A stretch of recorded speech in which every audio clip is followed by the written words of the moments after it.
দুইটা জিনিস যদি আপনি চান, একটা হচ্ছে আপনার গোনা ঝরে যাক বা আমার গোনা ঝরে যাক এবং দুশ্চিন্তা দূর হয়ে যাক।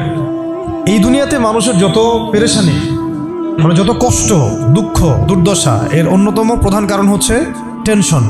কারণ কি? টেনশন। কিসের টেনশন? রিজিকের টেনশন, চাকরির টেনশন, ব্যবসার টেনশন, আহাল পরিবারের টেনশন, স্ত্রী সন্তান, ভবিষ্যতে কী করব। দুনিয়ার টেনশনই তো বেশি, যদিও টেনশন থাকার দরকার ছিল পরকালের বেশি। তো দুনিয়ার টেনশন এবং পরকালের টেনশন সব দূর হয়ে যাবে যদি কেউ বেশি বেশি দরুদ পাঠ করে। এটা হাদিস থেকে বললাম। আর গোনা, আমল নামায় যে গোনাগুলো আছে এগুলোও মিটে যাবে যদি কেউ বেশি বেশি দরুদ পাঠ করে। একজন সাহাবী রাসূল সাল্লাল্লাহু আলাইহি ওয়াসাল্লামকে বলেছিলেন, ইয়া রাসূলুল্লাহ, আমি আমার দোয়ার মধ্যে কতটুকু দরুদ পড়ব? আমি কি 4 ভাগের 1 ভাগ দরুদ পড়ব? নবীজি বলেছেন সাল্লাল্লাহু আলাইহি ওয়াসাল্লাম, তুমি পড়তে পারো, চাইলে আরও বাড়াতে পারো, বাড়ালে তোমার জন্য উত্তম। ইয়া রাসূলুল্লাহ, আমি কি তাহলে 3 ভাগের 1 ভাগ দরুদ পড়ব আর 2 ভাগ দোয়া করব? নবীজি বললেন, করতে পারো, বাড়ালে তোমার জন্য উত্তম। ইয়া রাসূলুল্লাহ, আমি কি তাহলে অর্ধেক দরুদ পড়ব আর অর্ধেক দোয়া করব?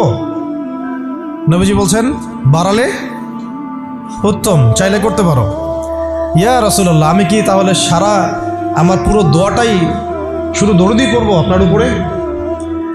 তখন নবী সাল্লাল্লাহু আলাইহি ওয়াসাল্লাম বললেন, যদি তুমি এটা করতে পারো তাহলে তোমার কোনো গুনাহও থাকবে না, কোনো দুশ্চিন্তাও থাকবে না।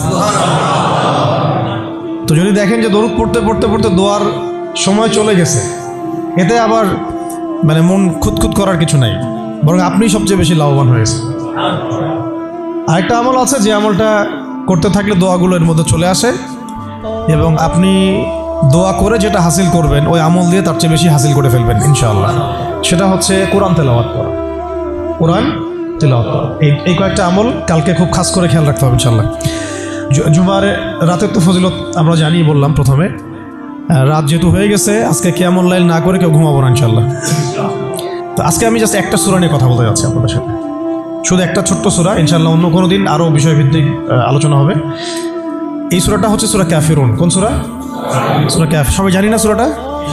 কিছু বিষয় আছে এই সূরার মধ্যে যেগুলো আমরা অনেকে জানি কিন্তু বুঝতে পারছি না। ওইটা বোঝানোর জন্য আমি একটু পুরাতন আলোচনা নতুন করে করার চেষ্টা করছি আর কি।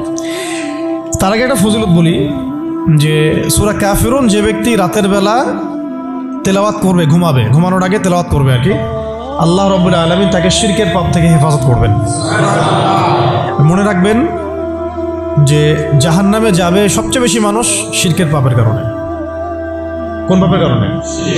শিরকের পাপের কারণে। এবং শিরকের পাপ এমন পাপ যেই পাপটা আল্লাহ রাব্বুল আলামিন ক্ষমা করেন না, ওই অবস্থায় মারা গেলে ক্ষমা করেন না। কিন্তু তওবা করলে, জীবদ্দশায় তওবা করলে ইনশাআল্লাহ মাফ হতে পারে, অবশ্যই হতে পারে। কিন্তু ওই শিরকের পাপ নিয়ে কেউ যদি মারা যায়, আল্লাহ রাব্বুল আলামিন এই পাপটাকে ক্ষমা করবেন না। এটা সূরা নিসার মধ্যে অনেকবার বলা হয়েছে, ইন্নাল্লাহা লা ইয়াগফিরু আন ইউশরাকা বিহি ওয়া ইয়াগফিরু মা দুনা যালিকা লিমান ইয়াশা। নিশ্চয় আল্লাহ রাব্বুল আলামিন শিরকের গুনাহকে মাফ করেন না, কিন্তু অন্য যে কোনো বড় গুনাহ হোক আল্লাহ পাক যাকে ইচ্ছা মাফ করতে পারেন, যাকে ইচ্ছা আল্লাহ মাফ করতে পারেন। এখন এই শিরকের পাপ থেকে বাঁচাবে কোন সূরা? সূরা কাফিরুন। রাতের বেলা তেলাওয়াত করতে হবে অন্তত একবার। রাতের আরও অনেক আমল আছে, এটা তো আপনারা জানেনই। অন্তত পক্ষে এই আমলগুলো করবেন। সূরা ফালাক, নাস, ইখলাস এগুলো পড়বেন। শেষ রাতে মোনাজাত করবেন, 2 রাকাত নফল হলেও পড়ার চেষ্টা করবেন। আল্লাহ পাক সবাইকে তৌফিক দান করেন। আর ঘুমানোর আগে সূরা বাকারার শেষের 2টা আয়াত পড়বেন বা 3টা আয়াত পড়বেন। সারা রাতের ইবাদতের নেকি হয়ে যাবে ইনশাআল্লাহ। 33 বার সুবহানাল্লাহ পড়বেন, 33 বার আলহামদুলিল্লাহ পড়বেন, 34 বার আল্লাহু আকবার পড়বেন। এছাড়াও তো আছে আল্লাহুম্মা বিইসমিকা আমুতু আহইয়া। এছাড়াও আরও অনেক দোয়া আছে, কয়েকটা বললাম। সূরা মুলক তেলাওয়াত করতে পারেন যদি সময় হয়, এবং করা উচিত, কারণ সূরা মুলকের তেলাওয়াত কবরের আযাব থেকে বাঁচাবে ইনশাআল্লাহ। এগুলো আমল করবেন। আমলটা বাড়ানোর চেষ্টা করতে হবে এই কারণে যে যার আমল বেশি তার মধ্যে নূর বেশি, আল্লাহ পাকের মারিফত বেশি, তার মধ্যে দ্বীনের ফিকিরও বেশি থাকবে এবং তার দোয়াও বেশি কবুল হবে ইনশাআল্লাহ। সে আল্লাহকে পাবে, কাছে পাবে। আমল ভালো হলে আখলাক ভালো হবে, আখলাক ভালো হলে তার দ্বারা সমাজ উপকৃত হবে। এবং আমরা খেয়াল করে দেখেছি সিরাতের কিতাবগুলোতে সাহাবায়ে কেরাম জিহাদের মাঠেও মেসওয়াক ছাড়তেন না, মানে আমলে তারা গুরুত্ব দিতেন, খুব বেশি আমলে প্রতিযোগিতা করতেন কে কত বেশি আমল করতে পারে। একজন সাহাবী খুঁটির সাথে নিজেকে বেঁধে রাখছিলেন, যে ঘুম আসে, নামাজ পড়তে পড়তে ঘুম আসে, খুঁটির মধ্যে বেঁধে রেখেছেন নিজেকে, এটা ঘুমে পড়ে না যান। তো পরে নবী সাল্লাল্লাহু আলাইহি ওয়াসাল্লাম বললেন যে এত মানে অতিরিক্ত কষ্ট না করতে বললেন। আল্লাহ পাক তো সবসময় তোমার ইবাদত কবুল করতে পারেন, নিজের উপর এহসান করো, নিজের শরীরের হক আদায় করো। একজন সাহাবী তো এমন আমল শুরু করেছিলেন যে স্ত্রীর প্রতি তাকানোই বন্ধ করে দিয়েছেন এক সময়, হ্যাঁ তাই না? পরে স্ত্রী এসে অভিযোগ করছে আমাকে তো আমার স্বামী দেখেই না। তখন নবী সাল্লাল্লাহু আলাইহি ওয়াসাল্লাম ডেকে বললেন যে দেখো, স্ত্রীর হক আছে তোমার উপরে, তার হক আদায় করো, সেটাও সুন্নাত, এটাও ইবাদত। তো এইভাবে সাহাবায়েরা আমলের প্রতিযোগিতা করতে। তো আমাদেরকে আমলের মধ্যে ব্যালেন্স করতে হবে, আমলে ব্যালেন্স করতে হবে, মানে একদিকে ঝুঁকে যাওয়া না, সব আমলগুলো যেন আমার আমলের মধ্যে থাকে, এটা ব্যালেন্স করতে হবে। শুধু তসবি দানা নিয়ে পড়ে থাকবো, জিহাদের কথা বলবো না, এটাও আবার না। আবার শুধু জিহাদের কথাই বলবো, দিন কায়েমের কথাই বলবো, নিজের ইবাদত আমল ঠিক থাকবে না, এমনও না। মানে সব কিছু ব্যালেন্স থাকতে হবে, আকীদা, আমল, সুন্নার ইত্তেবা সব ব্যালেন্স থাকবে। সবচেয়ে জরুরি দুইটা বিষয়ে আমরা মাথায় রাখবো, একটা হলো ইবাদত, একটা হচ্ছে দিন কায়েম। একটা হলো ইবাদত, একটা হলো দিন কায়েম। ইবাদত তো ব্যক্তিগত ব্যাপার, এটা জীবনের প্রত্যেকটা ক্ষেত্রে ইবাদত থাকবে, আর দিন কায়েম করতে হবে জীবনের প্রতিটা ক্ষেত্রেই, শুধুমাত্র ব্যক্তিগত জীবনে, ইবাদত বন্দেগীর জীবনে না, আমার অর্থনীতি, ব্যবসা বাণিজ্য, আমার সংস্কৃতি, শিক্ষা এবং রাজনীতির মধ্যেও। আল্লাহ পাক তৌফিক এনায়েত করেন।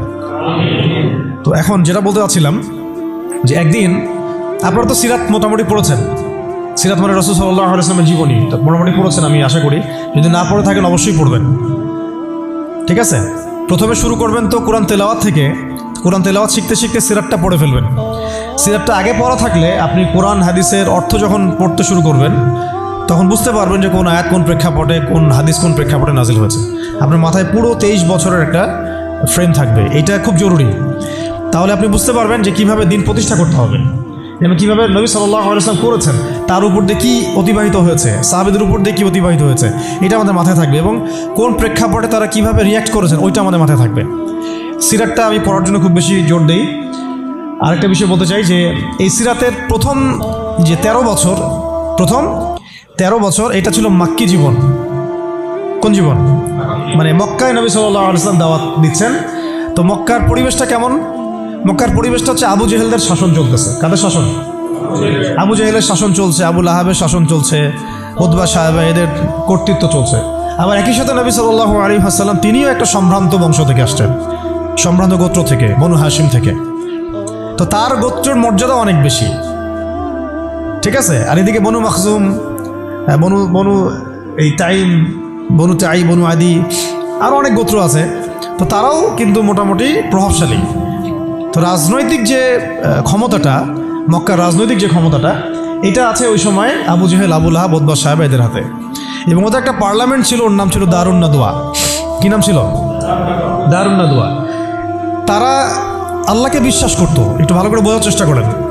তারা আল্লাহ পাককে বিশ্বাস করতো, আল্লাহ বলে একজন আছে, এটা তারা আকীদা ঠিক রাখতো। এমনকি আল্লাহ পাক সৃষ্টিকর্তা, আল্লাহ পাক রিজিক দাতা, আল্লাহ সন্তান দাতা, এটাও তারা বিশ্বাস করতো। কারা বিশ্বাস করতো? Abu Jahl, Abu Lahab, Utba সাহেবা, তারাও বিশ্বাস করতো। তাহলে কিসে বিশ্বাস করতো না? তারা তাওহীদে রুবুবিয়াত বিশ্বাস করতো, কিন্তু উলুহিয়াত, আসমা ও সিফাতে বিশ্বাস করতো না। মানে আল্লাহ পাকেরই যে বিধান মানতে হবে, আল্লাহ পাকেরই যে দাসত্ব করতে হবে এবং মৃত্যুর পর জবাবদিহিতা আছে, এই বিষয়গুলোতে তারা বিশ্বাসী ছিল না। এখন প্রথম 3 বছর নবী সাল্লাল্লাহু আলাইহি ওয়াসাল্লাম গোপনে দাওয়াত দিয়েছেন। কত বছর? প্রথম 3 বছর। আর চতুর্থ বছর থেকে প্রকাশ্যে দাওয়াত শুরু হয়েছে। মক্কার কত বছর মোট? 13 বছর। এই সময় তো ইসলামী রাষ্ট্র কায়েম হয় নাই, হয়েছে? দাওয়াত হয়েছে, খালি দাওয়াত। কোন পরিবেশে দাওয়াত বলবো? আবু জেহেলের যে রাজত্ব, ওর মধ্যে দাওয়াত হয়েছে। মনে করেন যে আপনি এখন আছেন মোদির রাজত্বে, মনে করেন। তো ওই রকম একটা পরিবেশে যদি ইসলাম আসে, ওইটা একটা মক্কার মিসাল হইতে পারে, যে ওইটা একটা মক্কার মতো পরিবেশ। ওইখানে আপনি দাওয়াত, সবাই অমুসলিম, সবাই মূর্তি পূজারী, সবাই মুশরিক, ওখানে আপনি ইসলামের দাওয়াত দিচ্ছেন। পরিস্থিতি কত কঠিন! কঠিন না সহজ? অনেক কঠিন। শুধু যে শিরক আছে তা না, ওই সমাজে সুদও আছে। কি আছে ওই সময়? সুদ আছে। ওই সমাজের মধ্যে জেনা আছে, ওই সময় ব্যভিচার আছে, ওই সময় মাদক দ্রব্য আছে, মেয়েদের অবমাননা আছে, কন্যা সন্তানকে জীবন্ত দাফন করা হয়, তারপরে জুয়া আছে, মারামারি, হানাহানি, কাটাকাটি, গোত্রে গোত্রে দ্বন্দ্ব, এগুলো একটা সমাজের মধ্যে। একটু চিন্তা করেন, কল্পনা করেন, আপনার এই এলাকা কি এমন? আপনার এলাকা কি এমন না? কিন্তু ওই বিষয়গুলোর কিছু কিছু বিষয় তো অবশ্যই এখনো আছেই, বরং এমন কিছু বিষয় আছে যেগুলো আগের চেয়ে বেশি আছে। না, আইয়ামে জাহিলিয়াতের যে কথাটা বলছি, আইয়ামে জাহিলিয়াতে কিন্তু সমকামিতা ছিল না এত বেশি। আপনার পুরো বাংলাদেশে এখন সমকামিতা আইয়ামে জাহিলিয়াতে যে বেশি। ওই আইয়ামে জাহিলিয়াতে আপনার ট্রান্সজেন্ডার ছিল না, আপনার বাংলাদেশে আছে এখন। আইয়ামে জাহিলিয়াতে ছিল না, এগুলো ছিল আইয়ামে জাহিলিয়াতে ছিল না। প্রযুক্তির এত উৎকর্ষ ছিল না যেটা দিয়ে এরকম বোম টম ফেলে, পারমাণবিক বোম দিয়ে মানুষকে মেরে ফেলা যায়, ছিল। মানে অনেক ব্যাপার আমি আপনাকে দেখাতে পারবো যেগুলো আইয়ামে জাহিলিয়াতের চাইতে এখন অনেক বেশি আছে, শয়তানি। কিন্তু কিছু কিছু বিষয় ছিল যেগুলো আবার আইয়ামে জাহিলিয়াতে ছিল না। এক কথায় আমরা এটা বলতে পারি যে নবী সাল্লাল্লাহু আলাইহি ওয়াসাল্লাম যখন নবী হয়ে এসেছেন তখন 23 বছরের মধ্যে তিনি আইয়ামে জাহিলিয়াতকে কবর দিয়ে গেছেন।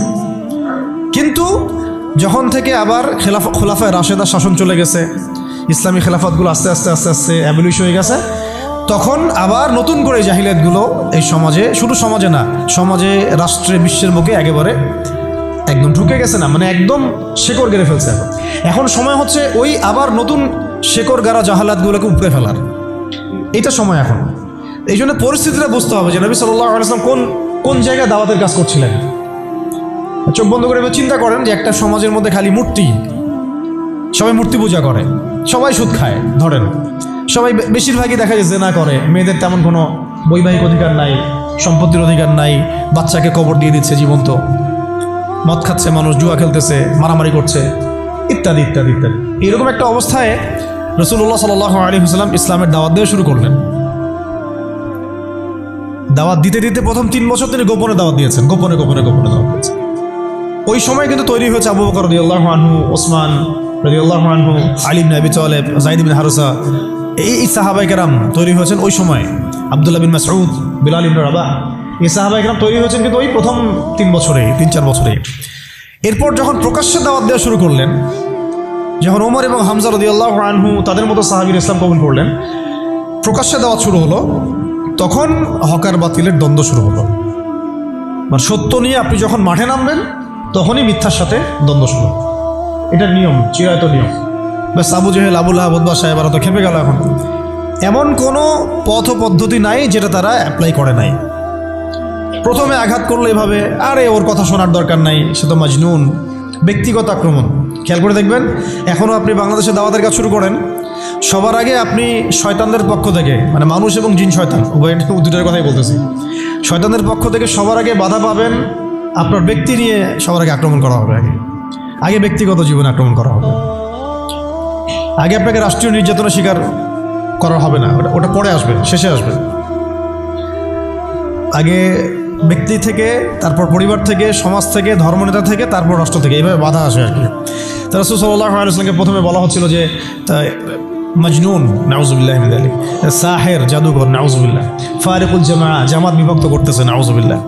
তারপরে বলা হচ্ছে আর কি বলেন, শায়ের, কবি, আর এরকম প্রায় 8-10টা কথা বলা হচ্ছিল, 8-10টার মতো কটাক্ষ করা হচ্ছিল প্রথম 3 বছরে।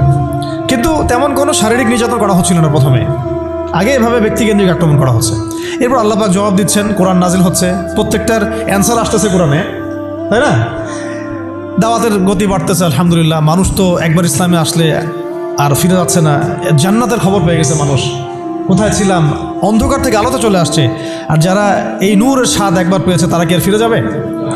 এখনও দেখেন অনেক বড় বড় পাপী মানুষ, আমরা নিজেও দেখেছি, নিজেরাও অনুভব করেছি, বহু বড় বড় পাপী মানুষ রাসূল সাল্লাল্লাহু আলাইহি ওয়াসাল্লামের রওজার সামনে গিয়ে সালাম দিয়েই একেবারে তওবা করে খাঁটি মুমিন হয়ে গেছে।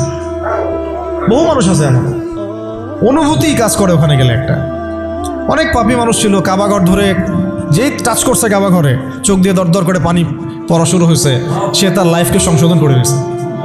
আর সেখানে তো সাহাবীরা রাসূলের কাছে যাচ্ছেন, তার দরবারে বসছেন, হাতে হাত রেখে বায়াত করতেছেন, তাকে তার পা ধুয়ে দিচ্ছেন, তাকে ওযু করাই দিচ্ছেন, সারাদিন তারা রাসূল সাল্লাল্লাহু আলাইহি ওয়াসাল্লামের সাথেই আছে। কত বড় সৌভাগ্যের বিষয়। এখন প্রথমে যখন দেখা গেল এইসব দিয়ে কাজ হচ্ছে না, তারপর তারা অর্থনৈতিক চাপ দেওয়া শুরু করলো, সামাজিক বয়কট করা শুরু করলো। কারা কারা? Abu Jahl, Abu Lahab, Utba, শাইবা। আমি কিন্তু এই কয়েকটা নাম বলছি, এটা কিন্তু শুধু নাম নয়, এটা একটা ক্যারেক্টার, চরিত্র। আজকের বিশ্ব আবু জেহেল আছে, আবু লাহাব আছে, উতবা শাইবার আছে না? সেম পদ্ধতি তারাও কিন্তু অবলম্বন করতেছে ইসলামকে দমন করার জন্য। সেম এটা মিলাই নেবেন আপনারা সিরাত থেকে। এবার শুনেন, অর্থনৈতিক চাপ দিয়ে কোনো কাজ হচ্ছে না, ব্যক্তিগত আক্রমণ করে কাজ হচ্ছে না, শারীরিক নির্যাতন করেও কাজ হচ্ছে না। সাহাবীদেরকে মেরে ফেলা হচ্ছে, সুমাইয়া রাদিয়াল্লাহু আনহাকে মেরে ফেলা হয়েছে না, শহীদ করা হয়েছে। তারপরে ইয়াসির রাদিয়াল্লাহু আনহুকে শহীদ করা হয়েছে মক্কায়। এরকম সাহাবীদেরকে নির্মম নির্যাতন করা হচ্ছে। বেলাল রাদিয়াল্লাহু আনহুকে পিটানো হচ্ছে, ওসমান রাদিয়াল্লাহু আনহুকে পর্যন্ত মারা হয়েছে, আবু বকর রাদিয়াল্লাহু আনহুকে উতবা মেরেছে একদিন, লাআনাহুল্লাহ। তো এখন শারীরিক নির্যাতন করে কোনো কাজ হচ্ছে না, ঈমান থেকে সরানো যাচ্ছে না, অর্থনৈতিক বয়কট করে কাজ হচ্ছে না। 3 বছর বয়কট করে দিল বনু হাশেমকে, মনে আছে আপনাদের? গাছের ছালপাতা খেয়ে তারা থাকলেন শিয়াবে আবু তালেবে। 3 বছর বয়কট, সমাজ থেকে বয়কট, গালিগালাজ করে কোনো কাজ হচ্ছে না, এমনকি জীবন কেড়ে নিয়েও, জান নিয়েও কোনো কাজ হচ্ছে না। এই আন্দোলন, এই লা ইলাহা ইল্লাল্লাহ মুহাম্মাদুর রাসূলুল্লাহ বিপ্লবী কালিমাকে থামানো যাচ্ছে না। কোন পরিবেশে? আমাদের মতো অনুকূল পরিবেশে না, মনে করেন ভারতের মতো প্রতিকূল পরিবেশে। মনে করেন, বোঝানোর জন্য বললাম যে একটা গভর্নমেন্ট আছে, সে চরমভাবে ইসলাম বিদ্বেষী, সে তার গুন্ডা বন্ডা দিয়ে মুসলিমদেরকে পিটাচ্ছে আর মারতেছে এখন যেখানে সেখানে, দেখতেছেন না? রাষ্ট্রীয়ভাবে মুসলিম দমন হচ্ছে। একটা তো হলো রাষ্ট্রীয়ভাবে না, মানে অরাজনৈতিকভাবে কেউ ইসলামের বিরোধিতা করতেছে, সেটা আলাদা ব্যাপার। একটা হচ্ছে রাষ্ট্রীয়ভাবে ইসলামকে দমন করা হচ্ছে। কোথায়? ভারতে, সবাই জানি। তো রাষ্ট্রীয়ভাবে দেখেন আজকে ধ্বংসস্তূপে পরিণত করা হলো, বৈশ্বিকভাবে। জাতিসংঘের প্রত্যক্ষ মদত এগুলো হয়েছে, আমেরিকার প্রত্যক্ষ সহযোগিতা এগুলো হয়েছে, পশ্চিমাদের প্রত্যক্ষ মদত এগুলো হয়েছে। এখন কথা হচ্ছে, আপনাকে পরিস্থিতিটা বুঝতে হবে যে আবু জেহেল, আবু লাহাবদের অবস্থা কেমন ছিল, ওই সমাজটার অবস্থা কেমন ছিল। প্রতিকূল পরিবেশে দাওয়াতের কাজ করা হচ্ছে, তারা একটার পর একটা অস্ত্র প্রয়োগ করছে, কিন্তু কোনো অবস্থাতেই মুসলমানদেরকে থামানো যাচ্ছে না। তাদের সংখ্যা কি বাড়ছে না কমছে? মুসলিমদের সংখ্যা বাড়ছে না কমছে? আবার বলেন, মুসলিমদের সংখ্যা কি বাড়ছে না কমছে? বাড়ছে আর বাড়ছে আর বাড়ছে, দিন দিন বাড়ছে। কত নির্যাতন হচ্ছে, শারীরিকভাবে মারা হচ্ছে, অর্থনৈতিক নিষেধাজ্ঞা দেওয়া হচ্ছে, সমাজ থেকে বয়কট করা হচ্ছে, তারপর সম্পত্তি থেকে বঞ্চিত করা হচ্ছে, বাবা ছেলেকে তাড়াই দিচ্ছে, মা ছেলেকে তাড়াই দিচ্ছে। কি একটা অবস্থা!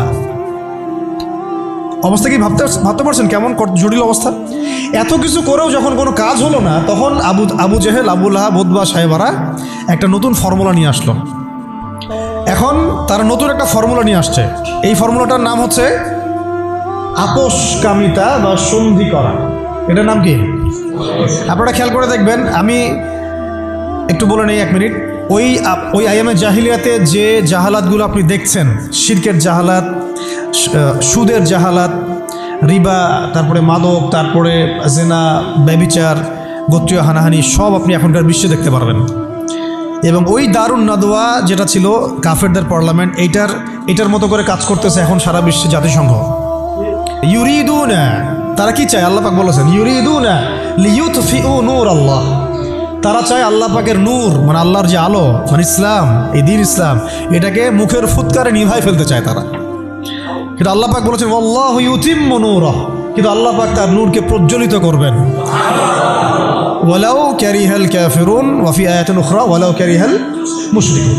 সূরা তাওবায় আছে, সূরা সফে আছে। এক জায়গায় বলা হয়েছে যদিও কাফেররা এটা পছন্দ করবে না, আর একবার বলা হচ্ছে মুশরিকরা এটা পছন্দ করবে না।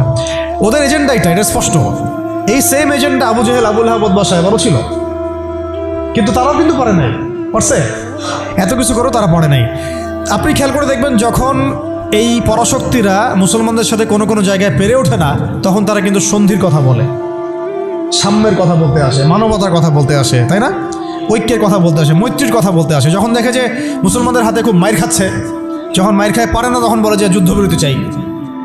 তো ইসলামী অনুশাসনে আমরা যখন যুদ্ধবিরতির পক্ষে কথা বলার চেষ্টা করি বা আমরা যে রায় দেই, যখন দেখা যায় যুদ্ধবিরতির সেই সন্ধিকে লঙ্ঘন করে তারা আবার নিরীহ মানুষকে বোমা হামলা চালায়। ওই রাস্তাটাকে তারা বন্ধ করে ফেলে। এটা মুনাফিকি করে তারা, প্রতারণা। আবার যখন আফগানিস্তানে তারা মাইর খেয়েছে 20 বছর 40 বছর, তখন এসে আবার কিন্তু লেজ ঘুরে ঠিকই পালাইছে। মানে আমি একটা ক্যারেক্টার বললাম ওদের। নর্মালি তারা আপনাকে প্রথমে আক্রমণ করবে না, আপনাকে আদর্শ দিয়ে মোটিভেট করার চেষ্টা করবে, ডিমোটিভেট করার চেষ্টা করবে, তারপরে আপনাকে অর্থনৈতিক বয়কট করবে, সামাজিকভাবে ফিতনা ছড়াই দিবে, রাজনৈতিক ওদের পাপেটগুলোকে দিয়ে আপনাকে শাসন করবে। সে সরাসরি এসে আপনার গলা চিপে ধরবে না, তার দালালদেরকে দিয়ে আপনাকে অ্যারেস্ট করাবে। আর কি খোলামেলা বলতে পারবো?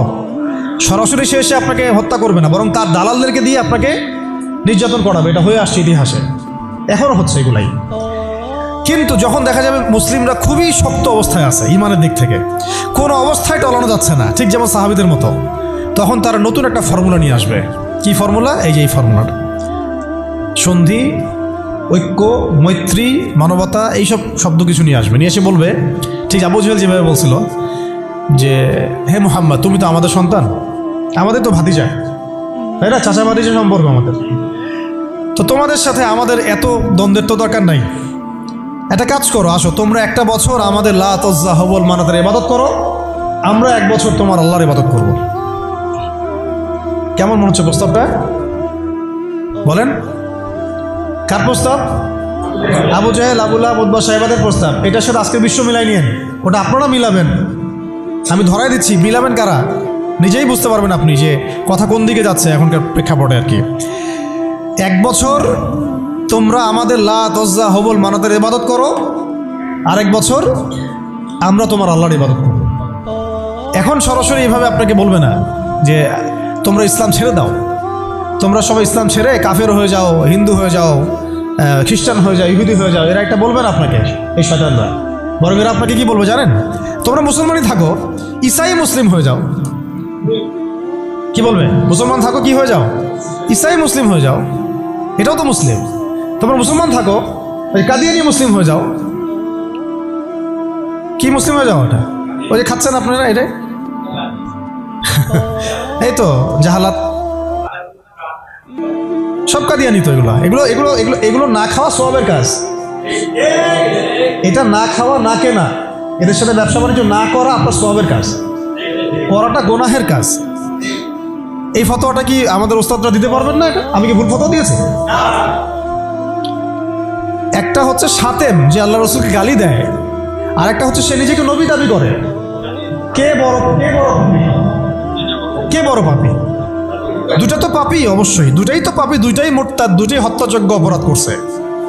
কিন্তু একজন বলছে যে আমি নিজেই নবী, আর একজন নিজেকে নবী দাবি করে নেই, বলছে মুহাম্মদ নাউজুবিল্লাহ, সে নাউজুবিল্লাহ একটা কথা বলে ফেলছে, নাউজুবিল্লাহ মিন যালিক, আমরা বলতে পারবো না।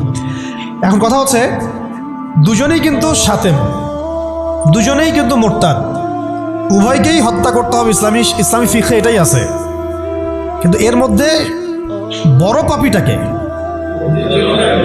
যে নিজেকে, তো ওই যে খাচ্ছেন গ্রাম অঞ্চলের মানুষ, সহজ সরল মানুষ, এগুলো বুঝতেও পারছে না যে কোন ফাঁদে পড়ে গেছে মানুষ। আল্লাহ আমাদেরকে বোঝার তৌফিক দান করেন। আর তারা এই নীরবে তাদের শিকড়টাকে শক্ত করেছে, অর্থনৈতিক ভিত্তি শক্ত করেছে, তাদের জনবল বাড়াইছে, বিভিন্ন জায়গায় তারা জায়গাটাকে কিনে ফেলছে। এমনও সাতক্ষীরার মধ্যে একটা আমরা গ্রামে গিয়েছিলাম যেখানে ওদেরই সংখ্যা বেশি, মুসলমানদেরকে তারা ওই দোকান ভাড়া দিচ্ছে। আমরা তো আসি ওই যে হাত বাঁধবো কোথায়, তাই না, এই যে এগুলো নিয়ে।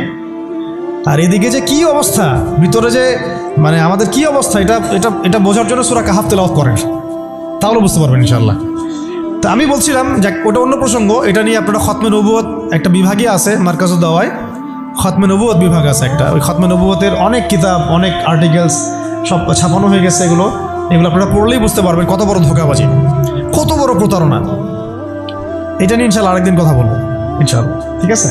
তবে এদের সাথে কোনো রকম সম্পর্ক রাখবেন না, কোনো রকম। এটা আপনি ইমানের দাবি। আমি বলছি না যে আপনি অস্ত্র নিয়ে আপনি গিয়ে তাকে গর্দান নামায় দেন, এটা আপনি করতে পারবেন না। এটা আপনি করার মতো এখন আপনার ক্ষমতা নাই। যদি এটা ইসলামিক রাষ্ট্র হতো তাহলে আমরা এটার ব্যবস্থা নিতে পারতাম। এটা ইসলামিক রাষ্ট্র নয়, এটা একটা গণতান্ত্রিক রাষ্ট্র, সেকুলার রাষ্ট্র এবং জাতীয়তাবাদী রাষ্ট্র। এবং এই মতবাদগুলো ইসলামের সাথে সাংঘর্ষিক, ঘোরায় পেঁচায় খাওয়ানোরও কোনো সুযোগ নেই। এই মতবাদগুলো দিয়ে আপনি ইসলামী শরিয়া রাষ্ট্র কায়েম করতে পারবেন না। এটা শেষ কথা। এটা চেষ্টা করে দেখে নেন, পারবেন না, কেউ পারে না আজ পর্যন্ত। এখন মূল যেটা কথা ছিল যে ওরা বলেছিল কি 1 বছর ইবাদত করো লাত উজ্জা হবল মানাতের আমাদের মূর্তিগুলার, আমরা 1 বছর তোমার আল্লাহর ইবাদত করবো, ঠিক আছে। এখনকার Abu Jahl, Abu Lahab, Utba সাহেবারা বলছে তোমাদের ধর্ম চেঞ্জ করার দরকার নাই, তোমরা ইসাই মুসলিম হয়ে যাও, তোমরা কাদিয়ানি মুসলিম হয়ে যাও। ওর নাম দিচ্ছে আহমদিয়া মুসলিম জামাত। তোমরা ধর্ম চেঞ্জ করার দরকার নাই, তোমরা আমাদের সুদভিত্তিক অর্থনীতিটা গ্রহণ করো। কি সুদের বিরুদ্ধে বললে অনেকে একটু খারাপ লাগে না? তোমরা ধর্ম চেঞ্জ করার দরকার নাই, লা ইলাহা ইল্লাল্লাহ পড়ো, মুহাম্মদ রাসূলুল্লাহ পড়ো, নামাজ পড়ো, হজ করো, উমরা করো, যাকাত দাও, কোনো সমস্যা নেই, কিন্তু আমাদের সুদভিত্তিক ব্যাংকিং সিস্টেমটা নাও। মানুষ নিয়েছে, প্রত্যেকটা মুসলিম কান্ট্রির মধ্যে এখন সুদভিত্তিক ব্যাংকিং সিস্টেম আছে। বুঝতে পারছি আমি কথা? তোমাদের ধর্ম চেঞ্জ করার দরকার নাই, তোমরা সমকামিতাটাকে প্রমোট করো। তোমরা মুসলমান থাকো, মুহাম্মদের উম্মত থাকো সাল্লাল্লাহু আলাইহি ওয়াসাল্লাম, সমকামিতাটাকে প্রমোট করো। এই প্রমোট করছে আমাদের ছাত্র ভাইরাও তো প্রমোট করছে, যারা কয়দিন আগে করলেন, রাস্তায় নেমে আন্দোলন করলেন। আপনাদের কাছ থেকে তো আমরা আশা করি নাই। এই জন্য তো আবু সাইদ রক্ত দেয় নাই। আপনারা যদি গাদ্দারি করেন তাহলে এই প্রজন্ম আপনাদেরকেও ছাড়বে না। সমকামিতা প্রমোট করছেন ঘুরাই ফিরায়। আবার অনলাইনে দেখলাম সাতিমের পক্ষও নিচ্ছেন, সাতিমের পক্ষ নিয়েও কথাবার্তা বলছেন। আবার ভিতরে ভিতরে ট্রান্সজেন্ডারটাকে প্রমোট করছেন, ট্রান্সজেন্ডার। তো ওরা বলছে, পশ্চিমারা, এখনকার Abu Jahl, Abu Lahab, Utba সাহেবারা বলছে যে ধর্ম চেঞ্জ করার দরকার নাই, ট্রান্সজেন্ডার তোমরা প্রমোট করো। ট্রান্সজেন্ডার কি? বাহিরে অন্ডকোষ আছে, মন নাকি মেয়ে মেয়ে করে। আর কি খোলামেলা বলবো? এটা এখন আস্তে আস্তে লিগালাইজড হয়ে যাচ্ছে, দিন দিন নর্মাল হয়ে যাচ্ছে, নর্মালাইজ হয়ে যাচ্ছে এগুলা। যেমন সুদ আগে ছিল, মানুষ খাইলে একটু করতো, আরে আমি সুদখোর, মানুষ আমি সুদখোর বলবে, আস্তে আস্তে কমন হয়ে গেল, সবাই খাওয়া শুরু করলো, এটা নর্মাল হয়ে গেল। এখন ট্রান্সজেন্ডার দেখবেন, কেউ কেউ ট্রান্সজেন্ডার হচ্ছে, তাই না? এটাকে মানুষ নিন্দার চোখে দেখছে। আল্লাহ না করুক, আল্লাহ না করুক, দেখবেন কয়েকদিন পরে দেখবেন এটাও নর্মাল হয়ে গেছে। আল্লাহ না করুন, আমি তো ওরা এগুলো বলে যে ধর্ম চেঞ্জ করার দরকার নাই, তুমি এগুলো নাও, আমাদের কি আমাদের পলিসিগুলো নাও, ধর্ম চেঞ্জ করার দরকার নেই। তুমি আমাদের সিকিউরিটি সিস্টেম নাও, সিকিউরিটি সিস্টেম নাও। এটা দিয়ে কি করবে সে? পুরো মুসলিম ওয়ার্ল্ডে কোথায় কি হচ্ছে ও ঘরে বসে দেখতে পারবে। কে? এই যুগের আবু জাহেল, আবু লাহাব, উতবা সাহেবারা। এরা কোথায় থাকে? এটা আপনার চোখের আড়ালে থাকে। তারা চোখের আড়ালে কি আছে ওটা ধরতে হলে কোন সূরা লাগবে? সূরা কাহফ। কোন সূরা লাগবে? হ্যাঁ, ধর্ম চেঞ্জ করার দরকার নাই, তোমরা আমাদের গণতন্ত্র নাও। কি নাও? বাস নিচ্ছে মুসলমানরা। ধর্ম চেঞ্জ করার দরকার নেই, তোমরা আমাদের জাতীয়তাবাদ নাও। মুসলমান জাতীয়তাবাদ নিয়ে নিছে। ধর্ম চেঞ্জ করার দরকার নাই, তোমরা আমাদের সেকুলারিজম মতবাদটা নাও। মানুষ নিয়েছে। ধর্ম চেঞ্জ করতে হবে না, তোমরা মুহাম্মদের উম্মত থাকো সাল্লাল্লাহু আলাইহি ওয়াসাল্লাম, তোমরা আমাদের কমিউনিজম নাও, সমাজতন্ত্র নাও। মানুষ নিয়েছে। এইভাবে এখনকার যুগের আবু জেহেল, আবু লাহাবরা আমাদেরকে ওই প্রস্তাবের মধ্যে নিয়ে আসছে। আমরা ওই সময় তো সাহাবায়ে কেরাম জবাব দেওয়ার আগে আল্লাহ পাক জবাব দিয়ে দিয়েছেন, আর সেই জবাব তো কোরআনে মওজুদ আছে। আমরা এই যুগের আবু জেহেল, আবু লাহাবদেরকে ওই জবাবটা দিতে পারি না, যেই জবাবটা আল্লাহ পাক কোরআনে দিয়েছেন। আল্লাহ পাক কি বলেছেন এই প্রস্তাবের পরে? আল্লাহ পাক বলেছেন, কুল, হে নবী আপনি বলেন, ইয়া আইয়ুহাল কাফিরুন, হে কাফেররা শুনো ভালো করে, লা আ'বুদু মা তা'বুদুন, আমি তার ইবাদত করি না যার ইবাদত তোমরা করো। আমি তার ইবাদত করি না যার ইবাদত তোমরা করো। ওয়ালা আনতুম আবিদুন মা আ'বুদ, তোমরা তার ইবাদতকারী নও যার ইবাদত আমি করি। ওয়ালা আনা আবিদুন মা আবাদতুম, এবং আমি তার ইবাদতকারী নই যার ইবাদত তোমরা করো। ওয়ালা আনতুম আবিদুন মা আ'বুদ, এবং তোমরাও তার ইবাদতকারী হবে না যার ইবাদতকারী আমি। এখানে আয়াতকে রিপিট করা হয় নাই, বরং এটাকে একটাতে আপনার বর্তমান কালকে বোঝানো হয়েছে, একটাকে ভবিষ্যৎ বোঝানো হয়েছে। কিয়ামত পর্যন্ত মুসলমান মন্দিরে যাবে না, আর মন্দিরে যে যায় লোক সে এই মসজিদ আসবে না। আসলে ধর্ম চেঞ্জ করে আসতে হবে।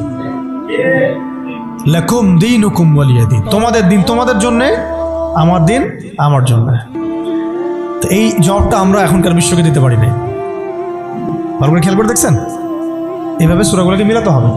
ওরা এখন আপনাকে বলছে না সরাসরি যে আপনি ধর্ম চেঞ্জ করেন, আপনি অমুসলিম হয়ে যান, কাফের হয়ে যান, মোরতাদ হয়ে যান, এগুলো তারা বলবে না।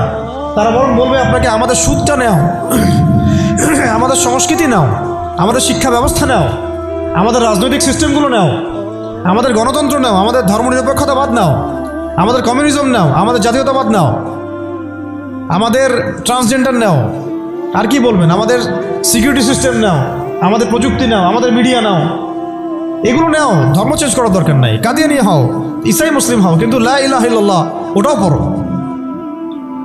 এই যুগের লা তাযাহুবুল মানাতরা আরো বেশি ভয়ঙ্কর। এই যুগের আবু জেহেল, আবুল লাহাব, উতবা, সাইবারা আরো বেশি ভয়ঙ্কর ওই যুগের আবু জেহেল, আবুল লাহাবদের চাইতে। আর ওই যুগের সাহাবায়ে কেরাম যে ভাষায় উত্তর দিয়েছিলেন, এই যে কোরআনের ভাষায়, যে লাকুম দীনুকুম ওয়ালিয়া দীন, কিয়ামত পর্যন্ত না তোমরা আমাদের দিনের অনুসারী হবা আর না আমরা তোমাদের দিনের অনুসারী হব। তোমাদের সাথে আমাদের এইসব আদর্শিক কোনো ঐক্য হইতে পারে না, আদর্শিক কোনো ঐক্য হতে পারে না। হ্যাঁ, ব্যবসা বাণিজ্য হতে পারে, কি হতে পারে, ব্যবসা বাণিজ্য হতে পারে, মুআমালাত মুআশারাত হতে পারে, প্রতিবেশী হিসেবে থাকতে পারে, অনেক কিছু আছে। কিন্তু আদর্শিক যেখানে, ইসলাম যেখানে প্রশ্নবিদ্ধ, ইসলামের মৌলিক বিষয় যেখানে ক্ষতিগ্রস্ত হবে বা বাধাপ্রাপ্ত হয়, এরকম কোনো উসুলে তোমার আমার কখনো ঐক্য হতে পারে না। এখন যে কথাগুলো আমি বললাম, এগুলো কি ইসলামের মৌলিক বিষয় না? কেউ যদি ট্রান্সজেন্ডার হয়ে যায়, সে কি আর মুসলিম থাকবে? কেউ যদি কাদিয়ানি হয়, সে কি আর মুসলিম থাকে? কেউ যদি ইসাই মুসলিম হয়, মুসলিম থাকবে? কেউ যদি চরম সুদখোর হয়, সে তো আল্লাহর সাথে যুদ্ধ করতেছে, রাসূলের সাথে যুদ্ধ করতেছে, সে কিভাবে মুসলিম হতে পারে? কেউ যদি এরকম পশ্চিমা তন্ত্রমন্ত্রের পূজা করে, সে কি আর মুসলিম থাকতেছে নাকি? ফাসেক হয়ে যাচ্ছে। তো এখন কথা হচ্ছে, এই সূরা থেকে আমাদের এই শিক্ষাগুলো নিতে হবে যে আজকের বিশ্বেও, আজকের এই জামানাতেও কোনো অবস্থাতেই এই কাফের, মুশরিক, মুরতাদ, মুনাফিক এবং এই জায়নিস্ট শক্তির এরকম কোনো তন্ত্রমন্ত্রের ফাঁদে আমাদেরকে পা দেওয়া যাবে না। কেন দেওয়া যাবে না?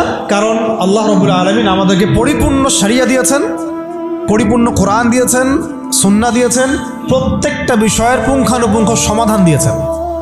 আমার অন্য কারো কাছ থেকে সমাধান ধার করারও কোনো দরকার নেই।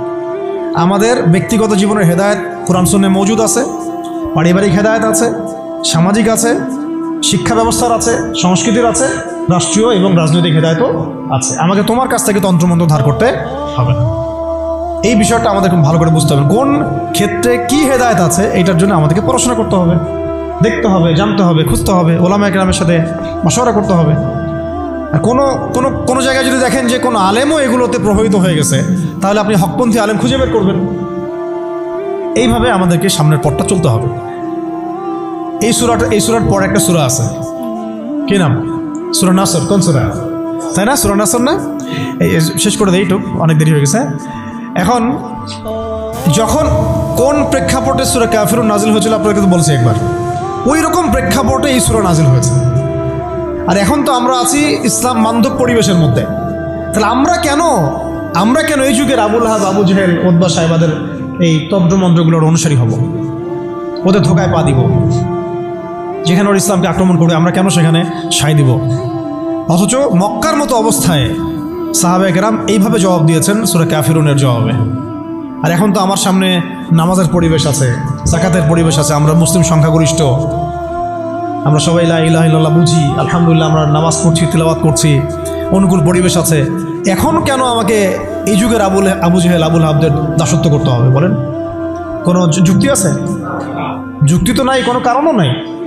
কারণ নাই? এই সূরার পরেই আল্লাহ পাক বলেছেন, ইযা জাআ নাসরুল্লাহি ওয়াল ফাth, যখন আল্লাহর সাহায্য আর বিজয় আসবে। মানে ওই রকম প্রতিকূল অবস্থাতেই বিজয়ের সুসংবাদ দিয়ে দেওয়া হয়েছে যে এই অবস্থা চিরকাল থাকবে না, তো এইটা তোমরা সবর করে এটা উতরায় উঠো, এখানে ঈমানের পরীক্ষাটা দাও, পাশ করো। ইযা জাআ নাসরুল্লাহি ওয়াল ফাth, সামনেই আসতেছে তোমাদের জন্য বিজয়। এটা সূরা সফেও আছে, ওয়া উখরা তুহিব্বুনাহা নাসরুম মিনাল্লাহি ওয়া ফাতহুন করিব ওয়া বাশশিরিল মুমিনিন। আর তোমরা যেটা পছন্দ করো দুনিয়ার, তোমরা দুনিয়াবি বিজয় অর্জন করবা, সেটাও সামনে আসতেছে। ফাতহুন করিব, আল্লাহ বলেছেন করিব, নিকটে আসবে এটা। ওয়া বাশশিরিল মুমিনিন ওয়া রাআইতান নাস ইয়াদখুলুনা ফি দীনিল্লাহি আফওয়াজা, একটা সময় আসবে মানুষ দলে দলে আল্লাহর দ্বীনে ঢুকতে থাকবে তখন আল্লাহ পাক বলেছেন ফাসাব্বিহ বিহামদি রাব্বিকা ওয়াস্তাগফির ইন্নাহু কানা তাওয়াবা। এবং যখন এই বিজয়টা আসবে তখন এই Abu Jahl, Abu Lahab, Utba, Saiba এদের অস্তিত্ব কি হবে? তাব্বাত ইয়াদা আবি লাহাবি ওয়া তাব, আবুল আহাবের হাতও ধ্বংস হবে, সে নিজেও ধ্বংস হবে। মিলাতে পারছেন সিকোয়েন্সটা? এইভাবে আসছে বিষয়টা। যখন এই বিষয় আসবে তখন এই সব আবুল আহাব ধ্বংস হয়ে যাবে। আবুল আহাব এখানে শুধু একজন ব্যক্তি নয়, আবুল আহাব এখানে একটা রূপকথা, একটা একটা উপমাও বটে। প্রত্যেক যুগে যুগে আবুল আহাব থাকবে। এই যুগের আবুল আহাব কারা জানেন? যারা সুদ ভিত্তিক এই ব্যাংকিং সিস্টেমের এই হত্যাকর্তা, এরা হচ্ছে এই যুগের আবুল আহাব। মা আগনা আনহু মালুহু ওয়া মা কাসাব, তাদের এইসব হারাম মাল কোনো কাজে আসবে না, এবং তারা যে এগুলো যেটা অর্জন করেছে এটা কোনো কাজে আসবে না। সায়াসলা নারান যাতা লাহাব, আগুনে প্রবেশ করবে তারা। ওয়া ইমরাতুহু, এবং তার স্ত্রীও। এখানে স্ত্রী মানে শুধু স্ত্রী না, স্ত্রী মানে কিন্তু সহযোগী। স্ত্রী মানে কি? সহযোগী। এরা কিন্তু একা কাজ করে না। আমি বললাম না একজন একজনের সহযোগী? ইহুদিদের সহযোগী নাসারারা। আমেরিকা ছাড়া ইসরায়েল চলতে পারে নাকি? আমেরিকা ছাড়া ইসরায়েল চলতে পারবে?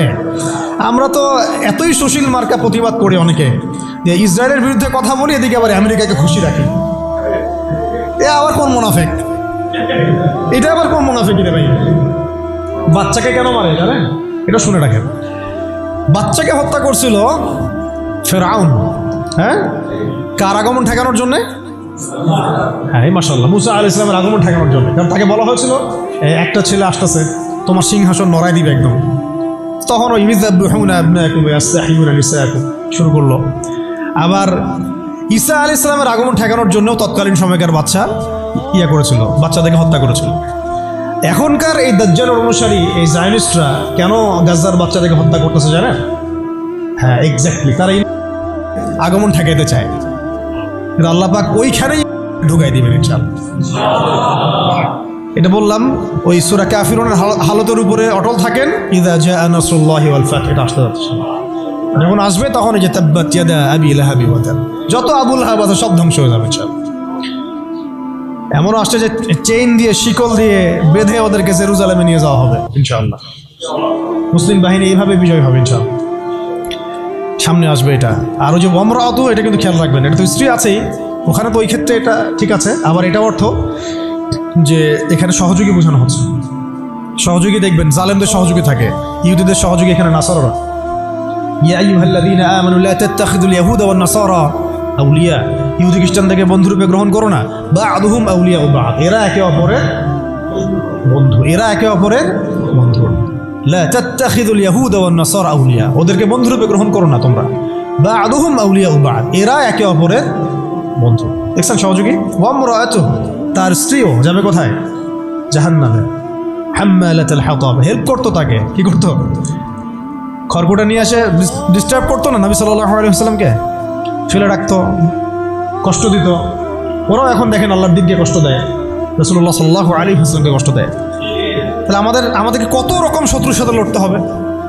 ভিতরে শত্রু, বাহিরে শত্রু, বিশ্বে শত্রু, আবার ওইদিকে আছে ওদের সাথে। তারপরে আছে আবার আরবের মুনাফিকরাও, ওদের সাথে আঘাত করে ফেলছে।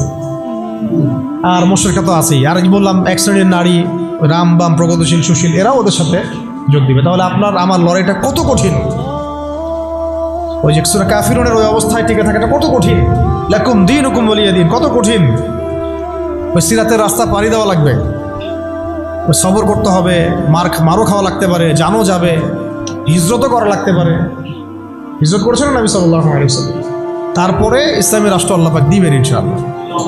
কিসের মাধ্যমে দিবেন? দাওয়াত, তাবলীগ এবং জিহাদের মাধ্যমে। দাওয়াত, তাবলীগ এবং জিহাদের মাধ্যমে, শুধু দাওয়াত আর তাবলীগের মাধ্যমে না, দাওয়াত, তাবলীগ এবং সাথে জিহাদও থাকতে হবে। তারপরে ইসলামী রাষ্ট্র ব্যবস্থা আসবে ইনশাআল্লাহ। এরপরে দেখেন কি বলা হলো? ওমরাতু, তার স্ত্রীও থাকবে। হাম্মালাতুল হাতাব ফি জিদিহা হাবলুম মিন মাসাদ, দেখেন ওর গলায় থাকবে জাহান্নামে ওই যে ছোবরা, রশি। মানে হেল্প করার কিছু উপকরণও ছিল, কিছু উপকরণ দিয়ে সে ইসলামের বিরোধিতা করত, দুশ্মনী করত। এখনও তার অনেক উপকরণ বের করে ফেলছে ইসলামকে মানে ক্ষতিগ্রস্ত করার জন্য। এমনকি দেখেন কত কত নতুন নতুন প্রযুক্তি আসছে, এই প্রযুক্তিগুলো দিয়ে তারা ইসলামের ক্ষতি করতেছে। ভালো করে খেয়াল করে দেখেন, এমন অনেক প্রযুক্তি তারা বের করেছে, মিডিয়া বের করেছে, প্রযুক্তি বের করেছে, সিস্টেম বের করেছে, তন্ত্রমন্ত্র বের করেছে, মানে উপকরণ লাগে ইসলামকে ক্ষতিগ্রস্ত করার জন্য। আবুল আহাবের স্ত্রীও উপকরণ দিয়েই নবী সাল্লাল্লাহু আলাইহি ওয়াসাল্লামকে ক্ষতি করার চেষ্টা করছিল। আল্লাহ পাক আবার সেই উপকরণ তার গলায় ফাঁস লাগিয়ে তাকে মৃত্যু দিয়েছেন। মনে আছে? ওই গলার মধ্যে তার রশি আটকে ফাঁস লাগে সে মারা গেল। কে? আবুল আহাবের স্ত্রী। এই যে ক্ষতি, ইসলামের ক্ষতি করার জন্য যে উপকরণগুলো তারা বের করেছে, শুনে রাখেন, ইসলামের ক্ষতি করার জন্যে, ইসলামকে ধ্বংস করার জন্যে আর মুসলিম নিধনের জন্য তারা যে উপকরণগুলো তৈরি করেছে, যে সিস্টেমগুলো তৈরি করেছে, যে মিডিয়াগুলো তৈরি করেছে, যে প্রযুক্তিগুলো তৈরি করেছে, এগুলোই ওদের ধ্বংসের কারণ হবে ইনশাআল্লাহ। এমনও হইতে পারে সামনের বিশ্বে ওদের হাতে তৈরি করা পারমাণবিক বোম দিয়ে ওরাই মরবে ইনশাআল্লাহ। দেখে নিন, এটাও হইতে পারে ইনশাআল্লাহ। এটা সম্ভাবনাও আছে, হবে এটা তো আমি বলতে পারবো না, এটা হতে পারে, সম্ভাবনা আছে, সম্ভাবনা আছে।